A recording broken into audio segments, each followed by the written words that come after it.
Hi betting experts. On Saturday, February the 17th, we've got 8 cracking races on ITV on Saturday. The best of the action from Ascot, Haydock and Wincanton. The ground going to be pretty testing across the country. I think Haydock could be in doubt as well if the weather forecast is as bad as some say it's going to be. We start off with our betting expert Daily Nap, sponsored by Bet365. This goes in the 3:35 at Ascot, the day's feature. The Betfair Ascot Chase, a grade 1 over 2 mile 5. And I'm strong here on Long Press of the Venetia Williams Yard. Now, Venetia did go quiet when the ground dried up, but the recent rain has signalled a return to form. Long Press returned from over a year off with a really impressive win at Lingfield, beating the reliable guide Protectorat in pretty ready fashion, jumping superbly under a typically positive ride from Charlie Deutsch. Now, he's back in the saddle this afternoon. He's been given time to recover from that, so hopefully should avoid the bounce factor. Has won once at Ascot in the past, jumping left throughout, but jumping very fluently and fast. And I think those tactics are going to put these rivals in trouble from an early stage. He's around about 5-4 on in the early lists, and I think that's a very fair price. He's going to take plenty of passing. The more rain that falls, the better for his chance. Our betting expert value angle selection, sponsored by Bet365, goes in the 3:15 at Haydock. It's the Virgin Bet Grand National Trial Handicap Chase, a premier contest. 3 miles, 4.5 furlongs, a real test of stamina. This, they will be crawling, and I think that's absolutely ideal for Anthony Honeyball's mare Credo.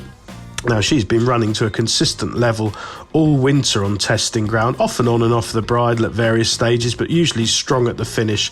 And I think she's had a little break since her last cracking run, freshened up, aimed at this race throughout. Honeyball's in flying form at the minute, and I think Credo seems sure to give his running on very testing ground. The remaining 6 races on ITV on Saturday, we'll spin through them in time order, starting at Ascot, the 150, the Reynoldstown, a grade 2 over 3 miles. Well, Henry's Friend has got a couple of entries on Saturday, but I'm hoping he comes here rather than the handicap later on the card. He's a really progressive horse. Ben Pauling has got some lovely young horses this winter, and this novice chaser has really impressed me with his jumping in 2 of his 3 starts over fences so far. He was a good soft ground winner over hurdles previously, and I think he'll get a positive ride here from Ben Jones. 3 miles, right-handed, definitely his optimum conditions. He has got a bit to find on the figures, but I think there's loads more to come as his stamina is drawn out. Over to Wincanton, the only race covered on ITV, the 205, the Kingwell, a grade 2 over nearly 2 miles. Well, it's a light of its former years, this race, and it's a gilt-edged opportunity for Rubaud to get some graded glory. Now, he's a free-going front runner. He's improved all season, although it looks like he's struggled since going up in class. He actually ran really well behind Lossiemouth at Cheltenham last time out, just fading up the hill, had been ridden with more patience than usual. I think he'll return to front running here under Lorcan Williams. A sharp right-handed track, definitely what he wants. He had plenty of soft ground form in the past in France. That should be no issue at all. I think he'll have this small field in trouble from an early stage.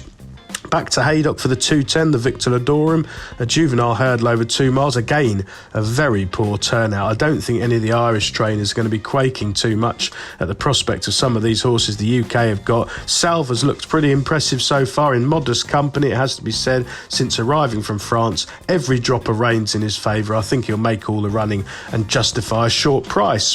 Back to Ascot for the 225, a competitive handicap hurdle over an extended 2 mile 3. I like Issam here. Seems to me a very big price for Tom Simmons, who's going particularly well this season. He's got some nice young horses.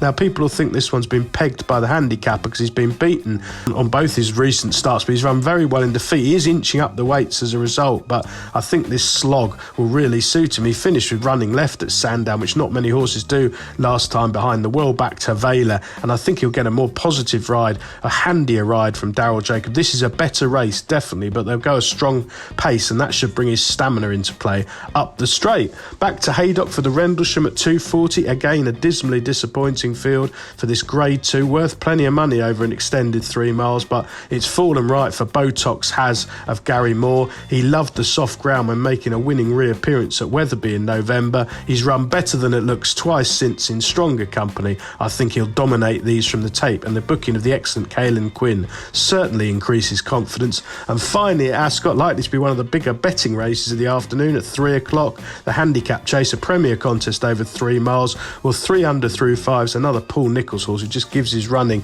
He runs every 2 or 3 weeks and he keeps producing it. He's inched up the weights for a couple of defeats, but he's run really well twice. He's a sound jumper, a thorough stayer. He's battle hardened. He's had 12 runs over fences. He's bound to give his running again under Cobden. Best of luck with all 8 ITV races on Saturday, betting experts.